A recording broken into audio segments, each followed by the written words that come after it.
Hello hello, aujourd'hui je teste un nouveau format pour le podcast, les confessions. Le concept me semblait sympa. En fait ça consiste à récolter des témoignages, des anecdotes, vos aventures par rapport à un sujet et donner votre opinion, le mien, etc. Bref, presque tous les types de sujets seront abordés, donc n'hésitez pas à envoyer vos idées, de la plus sérieuse à la plus caliente. Après tout, il y a fesse dans confession. Voilà, je dis ça, je dis rien.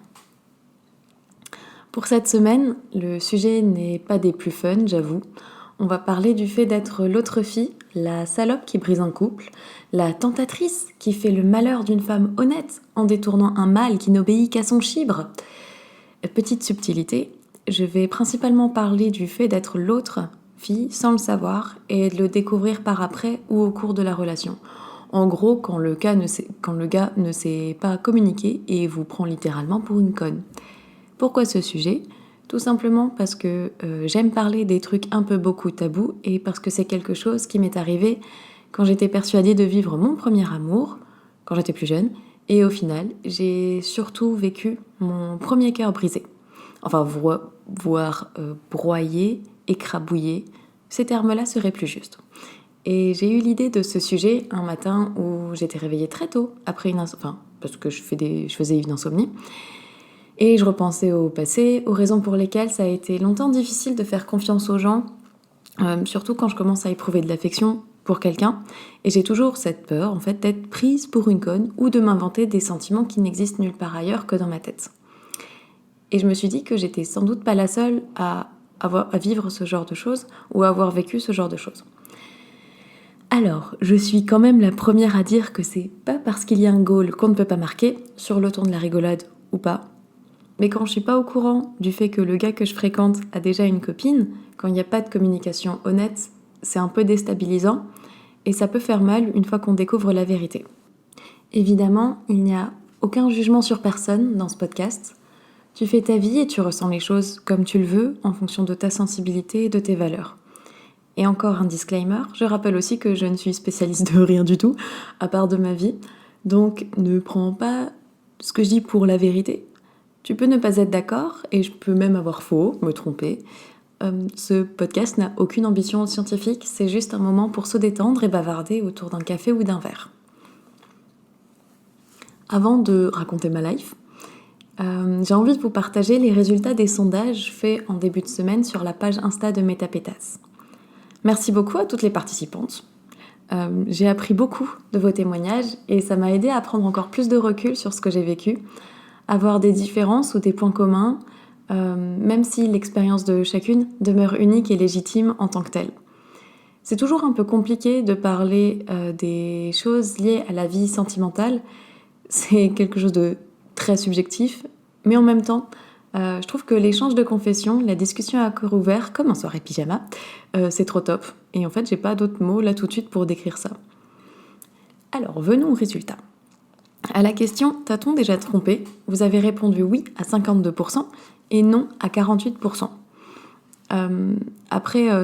Juste en dessous de l'encart pour le sondage, j'avais mis une boîte à questions, mais en vrai c'était surtout une boîte à réponses, où je vous demandais si oui, comment te sentais-tu ? Et les réponses étaient diverses. J'en ai eu une longue qui m'a beaucoup... La première a été assez émouvante, m'a vraiment émue. Et parce qu'on pense souvent que c'est nous le problème, mais en vrai, il faut arrêter d'être aussi dur envers nous-mêmes. Donc, j'y vais. Je cite « Trahi, non aimée ou pas assez, belle, bonne, désirable, etc., mais pas suffisante en copine. » Ça met la larmichette à l'œil. Ensuite, pas ouf, bad, avec 3 A. Là, je vais regrouper plusieurs adjectifs, j'ai de nouveau des problèmes de diction, qui revenaient beaucoup dans les réponses. Trahi, dévalorisé, amoindri, frustré, triste, fragilisé, amoindri dans ma valeur, comme une merde. Ok, c'est pas très très positif tout ça les filles, va falloir se rebooster. Et enfin, la dernière réponse qui m'a fait sourire, j'ai fait pareil. You got this girl. Là, je me suis dit, elle est trop forte. Cette fille a opéré un retournement incroyable.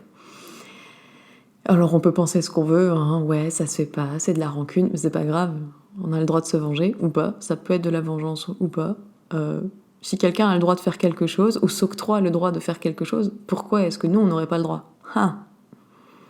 Je laisse la question ouverte. Pour le deuxième sondage, la question était « As-tu déjà été la briseuse de couple ?» Vous avez été 57% à répondre « Oui » et je le savais, 17% à répondre « Oui » mais je ne l'ai su que plus tard dans la relation, 22% « Non, jamais » et « Pas à ma connaissance » 4%. Ensuite, la boîte à réponses, on va appeler ça la boîte à réponses. Pour la question « T'es-tu senti coupable ?» a récolté des réponses extrêmement diverses et qui montraient justement la diversité des ressentis qu'on peut avoir par rapport à la situation, surtout dans les cas où on savait pas, en fonction du fait qu'on sache, je sais pas comment faut conjuguer, bref, quand tu sais ou quand tu sais pas que t'es l'autre fille. De manière générale, celles qui le savaient ne se sentaient pas coupables, bien au contraire, et je comprends totalement leur avis. Je suis même d'accord en fait avec la plupart. Et voici quelques-unes des réponses.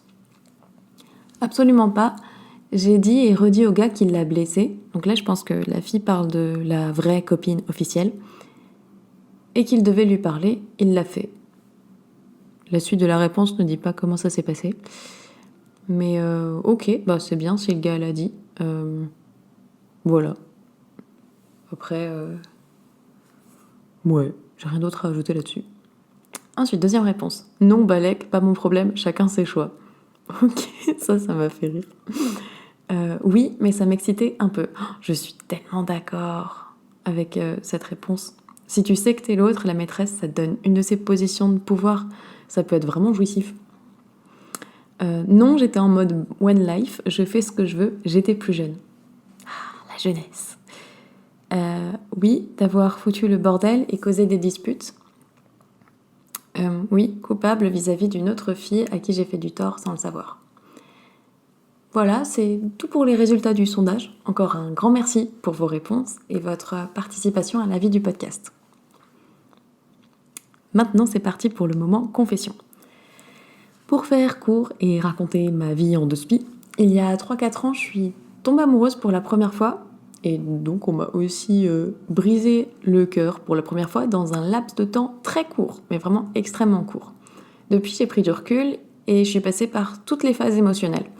Au moment où ça m'est arrivé, j'étais plus jeune et j'étais vraiment détruite émotionnellement.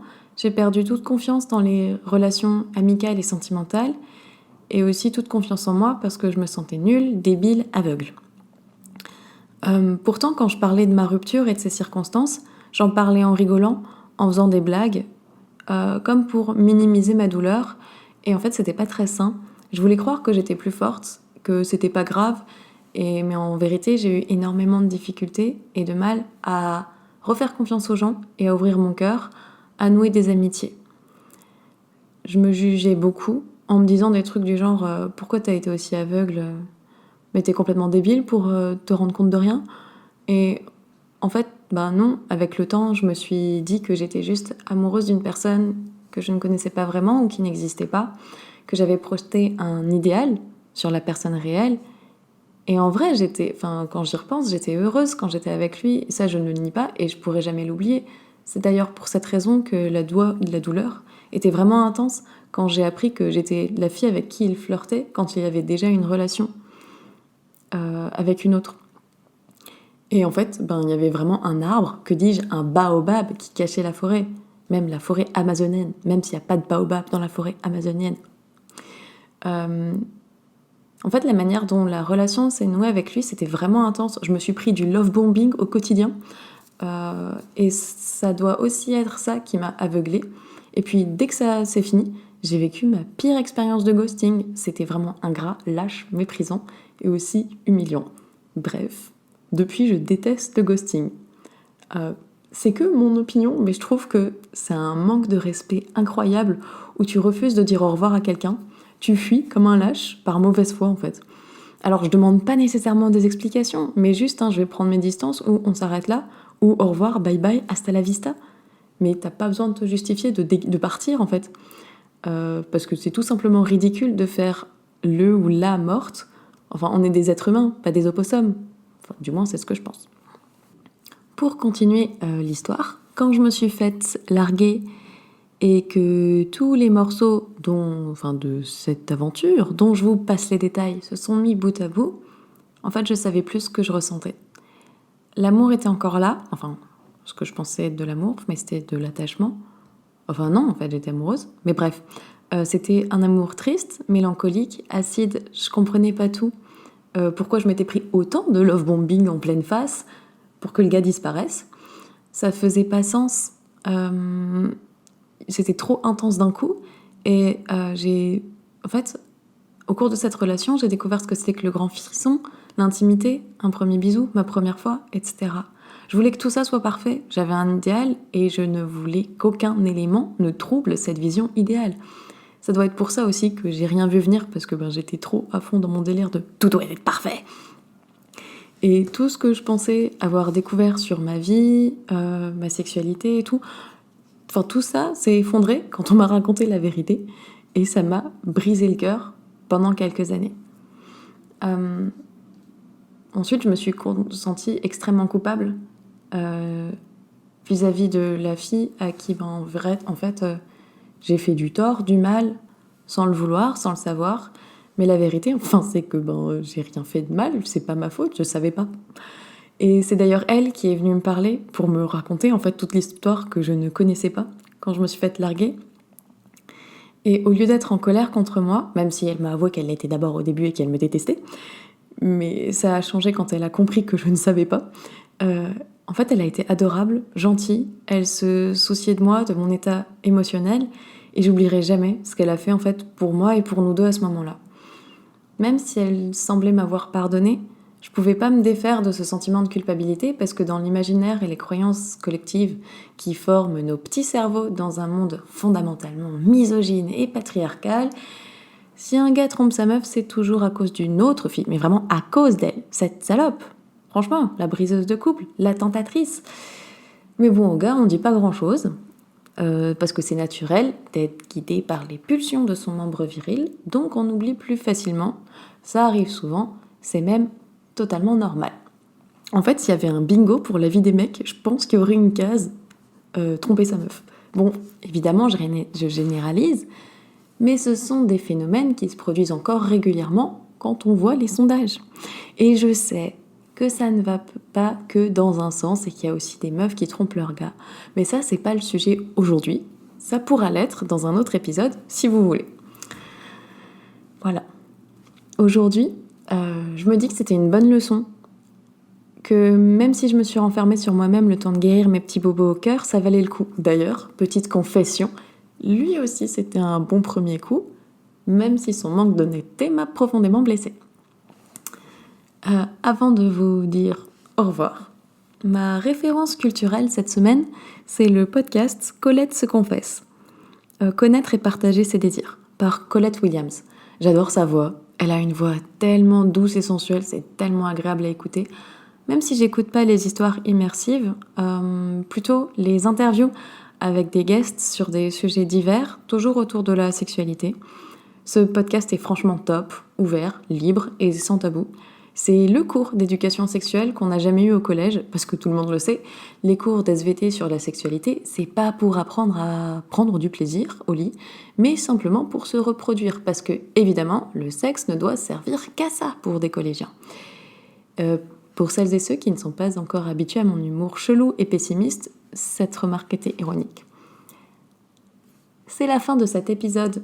Merci d'avoir écouté mes tapetasses et n'oublie pas de le partager avec tes potes, tes cousines, etc. Tu peux aussi laisser un avis sur Apple Podcast et Spotify. Ça permet au podcast de grimper dans les algorithmes pour gagner en audience et aussi pour faire grandir la communauté Métapétasse.